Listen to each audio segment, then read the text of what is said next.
haven't dropped any yet, but that does not preclude disaster. Hello everyone, welcome back to Ink and Fig. My name is Alex, and today we're doing my monster of an August TBR. This is gonna be quite the month for a couple of reasons. First of all, it's the second semester of the Orilium Readathon with Book Roast, which is extremely exciting.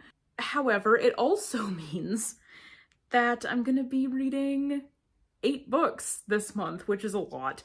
As we all know, I sort of struggle to read 4 normally, and we're just gonna be pushing ourselves all the way to the limit.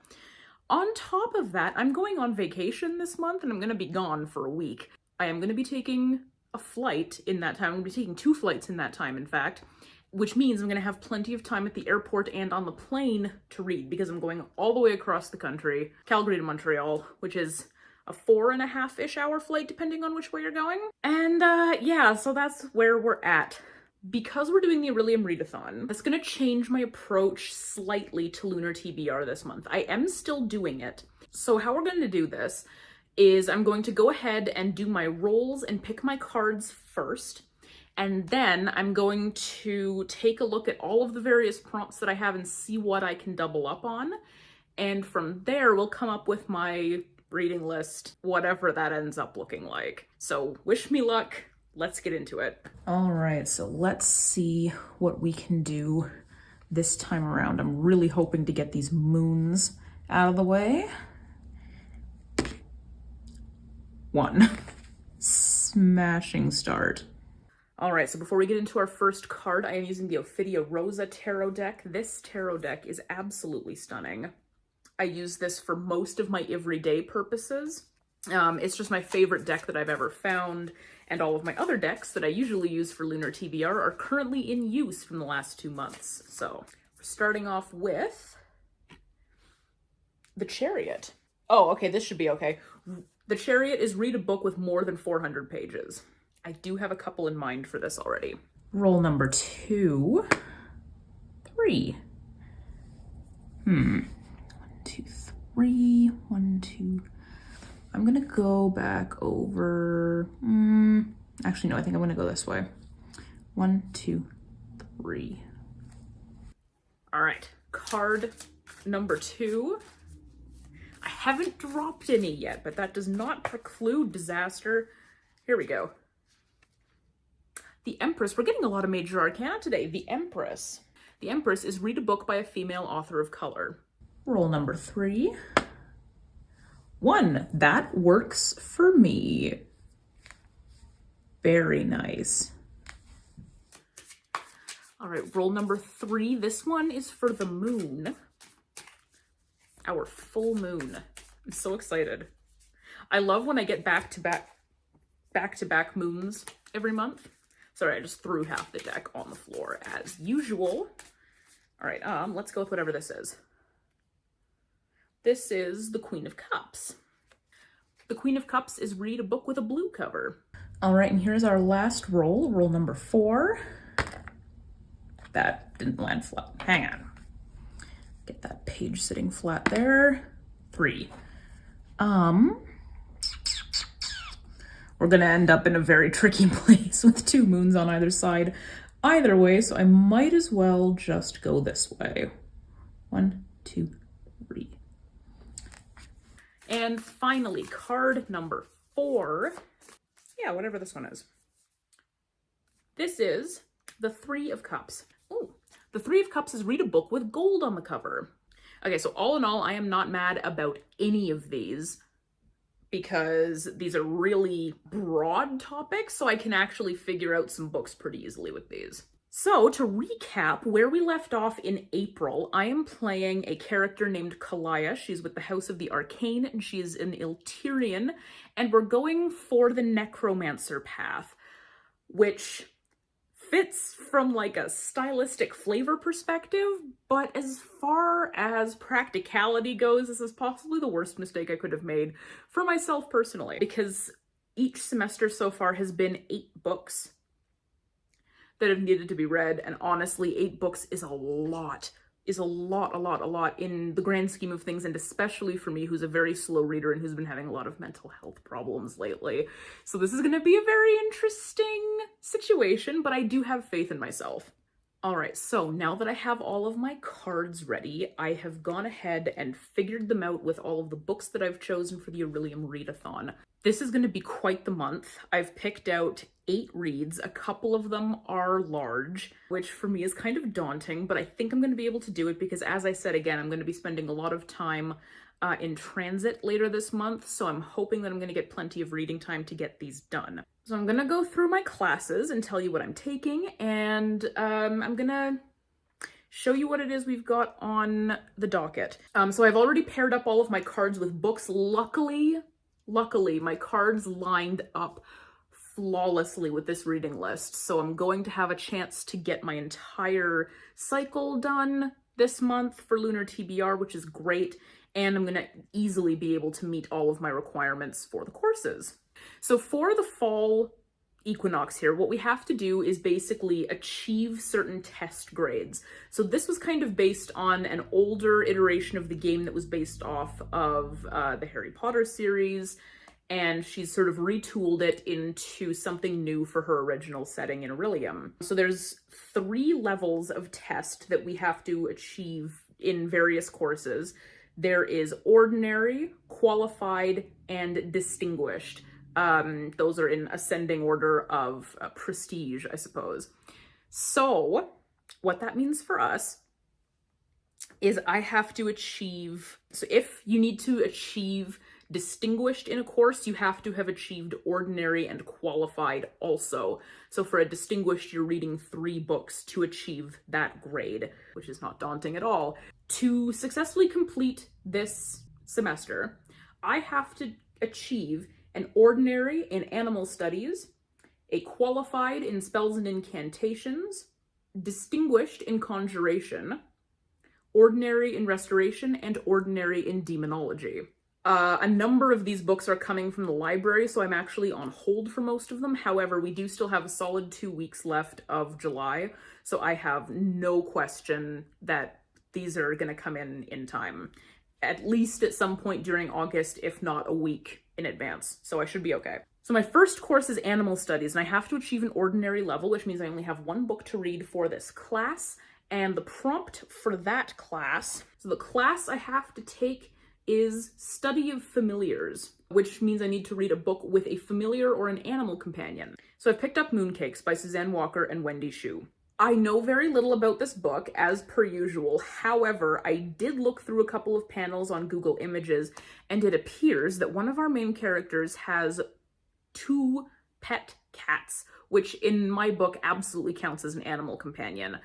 They show up in several panels from what I could see on Google Images. Considering I found 2 separate instances of the cats on Google Images, I'm gonna say that they're probably reasonably important, because also, who doesn't want cats in their witchy book, right? So they're going to be in there quite a bit, so this definitely counts for me. The next class on my list is Conjuration. Now this one is going to be the hardest one that I have to do, because I have to do 3 books for this.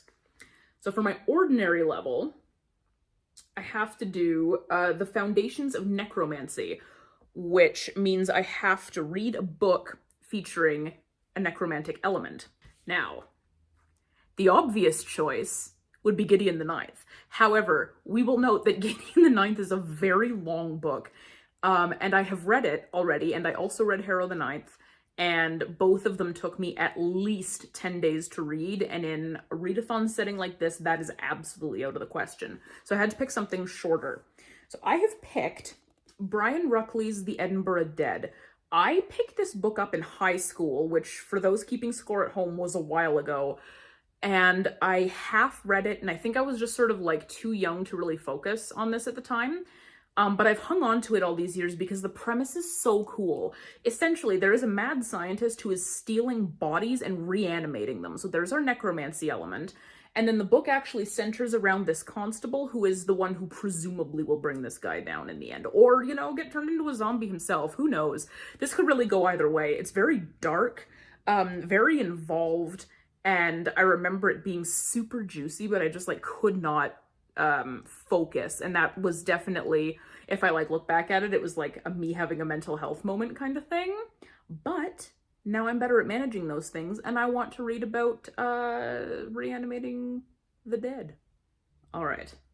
For my qualified level, I have to take Tales the Bones Tell. This book, ooh, is a book with bones on the title. Boy, let me tell you about the book I chose for this one. So again, I'm looking for like some smaller books to balance out my bigger books, and I ended up stumbling upon a poetry collection at the library that has a very unsettling image on the cover. This is Phantasmagoria and Other Short Stories by Lewis Carroll. This cover's terrifying. But it certainly is bones, so we're gonna go for it. I don't think I've read Lewis Carroll before. Actually, did he do the Jabberwocky? Sorry, yeah, so Lewis Carroll did the Jabberwocky, and that's the only full text I've read of his so far in my canon. I think I was supposed to read more, and I just didn't. He's an interesting author. I enjoyed Jabberwocky because it was a really interesting sort of journey through linguistics. I have no idea what to expect from Phantasmagoria. I looked not an inch into it. I did borrow it already. It is an ebook. It is 88 digital pages, so it's nice and short. I think I can slam that out first thing on August 1st, just get that out of the way. You know, assuming it doesn't send me into a tailspin, because from what I understand, Lewis Carroll took a lot of inspiration from such muses as LSD. So, you know, it could go either way. We'll really see how it goes. All right, and finally, my distinguished class for Conjuration is Raise Dead Theory. The prompt for that is reread a favorite. This also happens to line up with our prompt for The Chariot, which is read a book with more than 400 pages. Again, for those keeping score at home, I was talking in June about really wanting to read one of my favorites, and now the opportunity has just magically shown itself in my life. I'm rereading Six of Crows. It's finally happening for me. I'm so happy. I get to jump back into this world and go back through this heist. I love everybody in this book, and I love everything that they're doing, and I love how flippin' sassy Kaz is, and I love how wonderful Inej is, and how, like, absolutely bananas Jesper always is, and, like, Matthias and Nina are just, like, bickering couple goals. Like, I can't get over the characters in this book. They're just so good. And now that I'm a little bit more invested in the world, I'm interested to see what else I pull out of the book on my second read through. My next class is Demonology, and my O-level course for this is Imp Wrangling, which sounds like a time and a half. The prompt for this is to read a fantasy book. Within, like, 0.5 seconds, I knew exactly what book I was going to be reading for this. And that book happens to line up with another one of our prompts, which is The Three of Cups. And The Three of Cups asks for a book with gold on the cover, and I'm kind of extrapolating because it's not like gilded, but there is like gold and yellow on the cover. And this is Legends and Lattes by Travis Baldry. Everyone is waxing poetic about this book, and honestly, it looks so cute. Like, it's just a little slice of life, post-adventuring, like, retirement situation where this half-orc lady opens up her own cafe after getting out of the business, and it's just supposed to be so cute, and I can't wait to, like, dive into this after all the serious stuff I've been reading lately, and just all the stuff that I've been going through, like, with mental health and whatever this month. It's gonna be a huge break for me, and it's gonna be a very welcome one. All right, so for spells and incantations, my O-level class is Spell Recolor. For this one, I have to spin a wheel of color and find a book based on that color. So what I did was I went on Google and I found a random color generator, and it wasn't a wheel, but it was a random color generator, so I went with it, and we got light blue. The book that I picked out for this one is a very interesting one, actually, and it lines up with The Empress, which is a book written by a female author of color. This book is called Unlikely Sanctuary. It's written by an author named Melissa King Hope. She is the daughter of the bassoon player in the Calgary Philharmonic Orchestra, Michael Hope.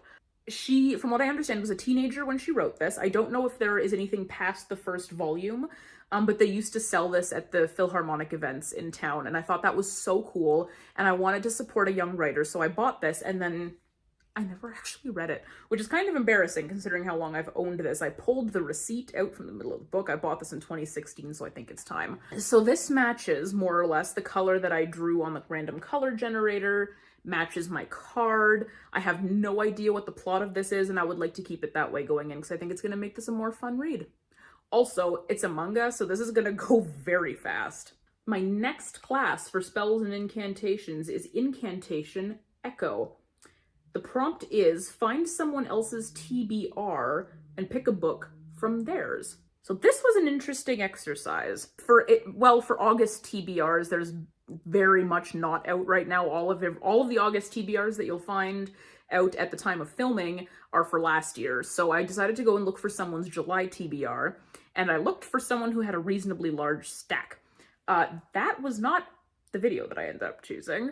I ended up picking one that had only 5 books in it, but I do like this YouTuber. Her videos are very fun. So I went on Darian Reads and looked at her July TBR, and she came up with This Is How You Lose the Time War. This book is very popular right now. That's essentially, that in a nutshell is what I know about it. I haven't looked too deeply into the plot. I've been hearing about it all over the place, so it's definitely been talked about a lot, so I'm just gonna dive in and see what happens. It's apparently super short, about 200 pages, and that sounds like a sweet spot for this month.